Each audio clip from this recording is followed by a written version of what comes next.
Arte per l'Ucraina, una raccolta fondi qui a Porta di Ponte, un'iniziativa organizzata dall'Accademia Belle Arti Michelangelo, un'iniziativa sicuramente lodevole che ha un fine sicuramente molto sociale. Un'iniziativa che replica una precedente già effettuata e che ha mietuto grande successo ad Agrigento, intanto perché ha consentito di poter far conoscere le opere degli studenti dell'Accademia di Belle Arti, ma soprattutto per lo spirito solidaristico cui l'iniziativa era improntata.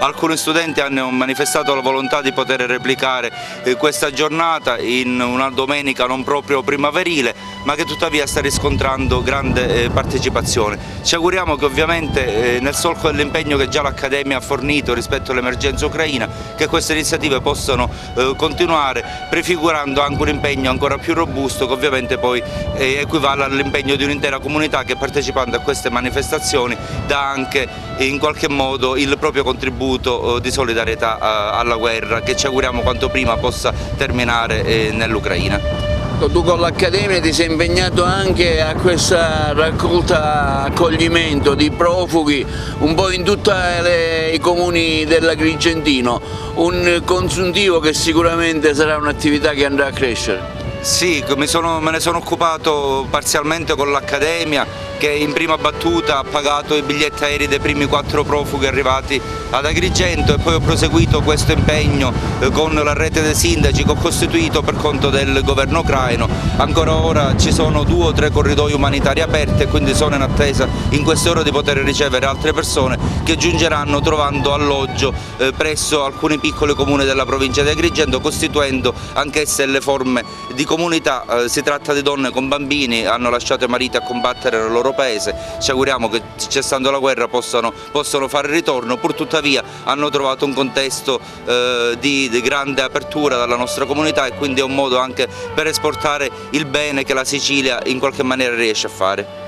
Ecco, passiamo a un altro operatore che nonostante il tempo brutto, qui diciamo sta andando bene, nonostante i primi segnali di pioggia e il freddo, no? Ma noi ci proviamo anche perché gli intenti sono più che nobili. Chiaramente in una giornata, come diceva il professore, non proprio primaverile, proviamo a fare del nostro meglio, perché innanzitutto noi ci siamo sempre mossi nel campo dell'arte, raccogliendo comunque una richiesta di aiuto che non è indifferente, per poter dare proprio rifugio a questi rifugiati dalla guerra. Chiaramente noi non ci schieriamo con nessuno, ci schieriamo solo ed esclusivamente con la pace, perché la guerra è sbagliata a priori. Infatti i fondi che vengono raccolti vengono proprio devoluti per tutte quelle persone che scappano in questo momento dalla guerra. Nome e cognome, scusa, nome e cognome tuo? Valerio Vella, sono uno specializzando dell'Accademia di Belle Arti. Ecco, con questa iniziativa, sicuramente è un'iniziativa molto bella, che sta iniziando a raccogliere anche dei frutti, nonostante la giornata non sia delle migliori. Sì, piano piano stiamo cercando di oltrepassare tutti gli impedimenti, mettendo appunto queste opere che sono state fatte dai ragazzi, donate appunto per questa buona organizzazione a noi per poterli vendere appunto. Ringraziamo il direttore che ha reso possibile tutto questo, il direttore Alfredo Prado, e anche il professore Beniamino Biondi che ha parlato in precedenza. Sì, tentiamo nel nostro piccolo di fare qualcosa per poter essere utili. Un'iniziativa importante questa, cui il Comune ha dato il suo patrocinio. Sì, questa mattina, questa domenica, anche come la scorsa volta, l'Accademia delle Belle Arti, anche in accordo con il patrocinio del Comune di Agrigento, sta cercando di aiutare queste famiglie di profughi e rifugiati che si avvicendano nel nostro paese a seguito della guerra.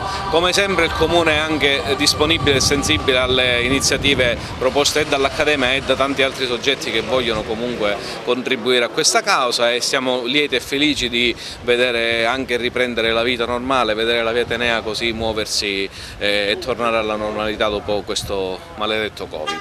Anche il nostro musicista Ugo Adamo ha voluto dare il suo contributo oggi per l'Ucraina in questa iniziativa. Wonderful World, meraviglioso mondo, speriamo che sia un meraviglioso mondo per i nostri figli, per i figli dei nostri figli, che cessino tutte le guerre, va bene? E che sia di buon auspicio anche la musica. E il nostro contributo non deve mancare mai, sempre la buona volontà nel contribuire a mantenere la pace. Grazie.